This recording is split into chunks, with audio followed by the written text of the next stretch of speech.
Good morning friends. ഇന്ന് രാവിലെ നടക്കാൻ ഇറങ്ങിയപ്പം കണ്ട അതിമനോഹരമായ ഒരു കാഴ്ചയാണിത്.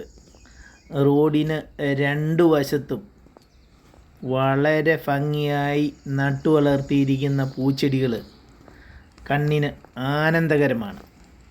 നമ്മുടെ മനസ്സിനെ റിഫ്രഷ് ചെയ്യുന്ന ഒന്നാണ്.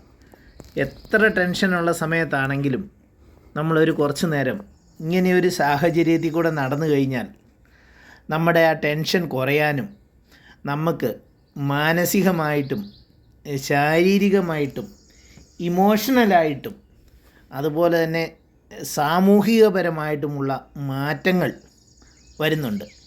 അതെന്തൊക്കെയാണെന്ന് ചെറുതായിട്ടൊന്ന് നോക്കാം. നമ്മുടെ ഹൃദയത്തിൻ്റെ ആരോഗ്യത്തെ എപ്പോഴും ശരിയായ രീതിയിൽ നമുക്ക് മാനേജ് ചെയ്യാൻ സാധിക്കുന്നത് ഒരു അരമണിക്കൂർ നടത്തത്തിലൂടെയാണ്. അതുപോലെ തന്നെ നമ്മുടെ അധികമുള്ള വെയിറ്റ് കുറയ്ക്കാനായിട്ട് നമ്മളെ എപ്പോഴും സഹായിക്കുന്നത് ഒരുവിധം സ്പീഡിലുള്ള നടത്തമാണ്.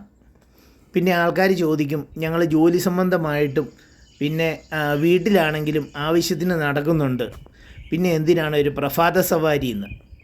പ്രഭാത സവാരിക്കുള്ള വ്യത്യാസം എന്ന് പറഞ്ഞു കഴിഞ്ഞാൽ, നമ്മൾ നടക്കാൻ വേണ്ടിയിട്ട് നടക്കുന്ന സമയത്ത് നമ്മുടെ പൾസ് ഏതാണ്ട് ഒരു 100-നും 120-നും ഇടയ്ക്ക് ആയിരിക്കും. അല്ലാത്ത സമയത്തെന്ന് പറഞ്ഞു കഴിഞ്ഞാൽ നമ്മൾ അടുക്കളയിൽ നടക്കുമോ അതല്ലെങ്കിൽ വീട്ടിൽ നടക്കുമോ അല്ലെങ്കിൽ ചെറിയ രീതിയിലുള്ള പണികളൊക്കെ ചെയ്യുന്ന സമയത്ത് നമുക്ക് അധികം ആയാസമില്ലാത്ത പണികൾ ചെയ്യുന്ന സമയത്ത് നമ്മുടെ പൾസ് ഒരു 80-ൻ്റെ താഴെയായിരിക്കും. 100-ന് മുകളിലുള്ള പൾസ് നമുക്കെപ്പോഴും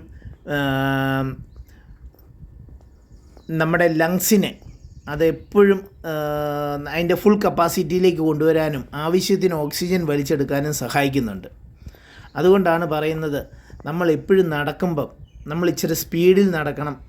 അതുപോലെ തന്നെ നമ്മൾ ആവശ്യത്തിന് ഫ്രഷ് എയർ വലിച്ചെടുത്ത് എപ്പോഴും റിലീസ് ചെയ്ത് വേണം നടക്കാനായിട്ട്. ഇതൊക്കെ നമുക്കൊരു അത്യാവശ്യമുള്ള ഘടകമാണ്.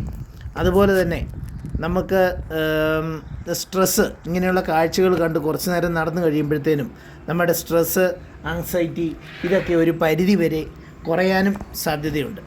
അതുപോലെ തന്നെ പ്രഭാതത്തിലുള്ള നടത്തം വൈറ്റമിൻ ഡിയുടെ ഇൻടേക്ക് നമ്മുടെ ശരീരത്തിന് എപ്പോഴും സപ്പോർട്ട് ചെയ്യുന്ന ഒന്നാണ്. അതുപോലെ തന്നെ നമ്മുടെ മൂഡ് നന്നാക്കാൻ നമ്മുടെ വ്യക്തിപരമായിട്ടാണെന്ന് പറയുകയാണെങ്കിൽ പോലും നമുക്ക് സപ്പോർട്ട് ചെയ്യുന്ന ആൾക്കാരെ, അതല്ലെങ്കിൽ നമുക്ക് പുതിയ വ്യക്തിത്വങ്ങളെ പരിചയപ്പെടാൻ, നമ്മൾ സ്ഥിരമായിട്ടൊരു വഴി നടക്കുകയാണെങ്കിൽ പുതിയ വ്യക്തിത്വങ്ങളെ നമുക്ക് പരിചയപ്പെടാൻ സാധിക്കും. അങ്ങനെ പ്രഭാത സവാരി എപ്പോഴും ശരീരത്തിനും മനസ്സിനും വളരെ നല്ല ഒരു കാര്യമാണ്. താങ്ക്